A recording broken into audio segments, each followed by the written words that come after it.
So job সলিউশনের গত পর্বে আমরা আলোচনা করছিলাম পিএসসি এর প্রেসিডেন্টের কার্যালয়ের সহকারী প্রটোকল অফিসারের 25 পর্যন্ত। আজকে আমরা শুরু করব 26 থেকে।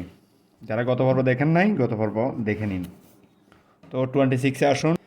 তাহলে ইকোনমিক্স, এটা একটা সাবজেক্ট, এজন্য এটা singular. Is my favourite subject.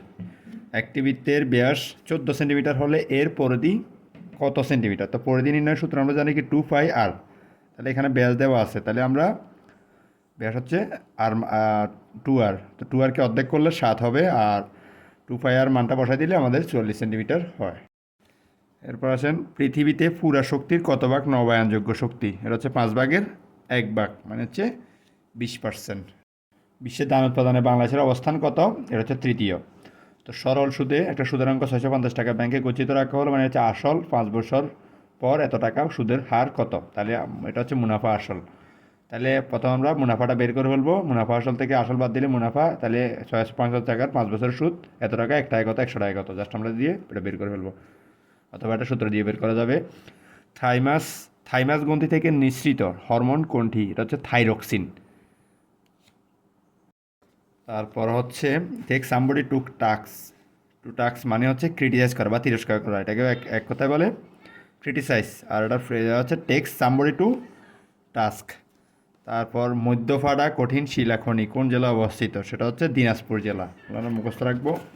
ঐতিহাসিক গণ অভ্যুত্থান দিবস কোনটি? এটা হচ্ছে 24 জানুয়ারি 1969 সালের। নির্দলীয় তত্ত্বাবধায়ক সরকার ব্যবস্থা বাতিল করা হয় কোন সংশোধনীর মাধ্যমে? সেটা হচ্ছে পঞ্চদশ সংশোধনীর মাধ্যমে। বাংলাদেশের স্বাধীনতার ঘোষণাপত্র সংবিধানের কোন তফসিলে সংযুক্ত করা হয়েছে? সেটা হচ্ছে 7ম। শবনম উপন্যাসটির কার লেখা? এটা হচ্ছে সৈয়দ মুস্তফা আলীর শবনম। আরও কয়েকটি হলো অবিশ্বাস্য, এটা তার তার কিছু রম্য রচনা হচ্ছে পঞ্চতন্ত্র, ময়ূরকণ্ঠী। তার রচিত ছোট গল্পগুলো হচ্ছে Chacha Kahini, Tuni Mem. Which one is correct? তাহলে he did not eat rice last night. তাহলে লাস্ট নাইট যেটা আছে এটা পাস্ট টেন্স হবে, ডিড থাকলে, আর এখানে কোনো বার্বের চেঞ্জ হবে না। এরপর আসেন 39। ইসরায়েল ও গাজার সাম্প্রতিক সংঘর্ষ শুরু হয় কত তারিখে? যেটা হচ্ছে 7 অক্টোবর 2023। এটা যেহেতু আগের প্রশ্ন, এখনটা জানে নেবেন আপডেটটা। x² minus a plus B into X plus A B সমান 0 হলে সমীকরণের সমাধান সেট কত? তাহলে সমাধান সেট প্রথমে আমরা এটা দেওয়া আছে, এটাকে আমরা গুণ করে দিব, x দিয়ে গুণ করে, এর দুইটা কমন করে দিব, উৎপাদক বিশ্লেষণ x মাইনাস ইকুয়াল টু 0, এটা দুইটা মান পাই যাব। তারপর হচ্ছে 41। Identify the correct use of verb from the following sentence. তাহলে আই উইশ থাকলে প্রথমে এটা হয় কি, আই অয়ার হয়, ওয়াজ হবে না। I wish I were a king, আমরা যত পড়ছি এটা, তো আই অয়ার হবে এখানে। S-400 ক্ষেপণাস্ত্র উৎপাদনকারী দেশ কোনটি? এটা হচ্ছে রাশিয়া। S-400 ক্ষেপণাস্ত্রটি উৎপাদন করছেন।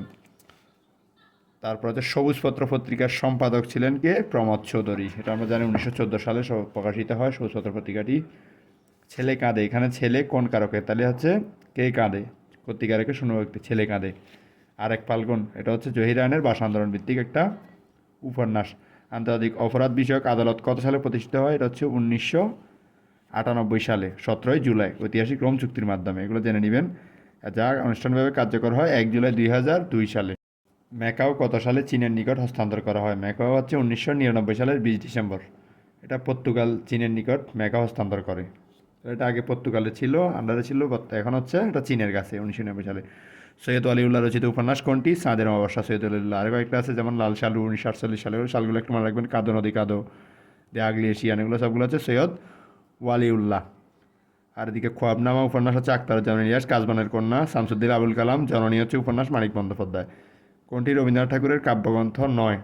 এটা হচ্ছে কোনটি? এটা বলাকা, চিত্রা, খেয়া, এগুলো তিনটা হচ্ছে রবীন্দ্রনাথ ঠাকুরের। তবে সাজের মায়া রবীন্দ্রনাথ ঠাকুরের হচ্ছে সুফিয়া কামালের।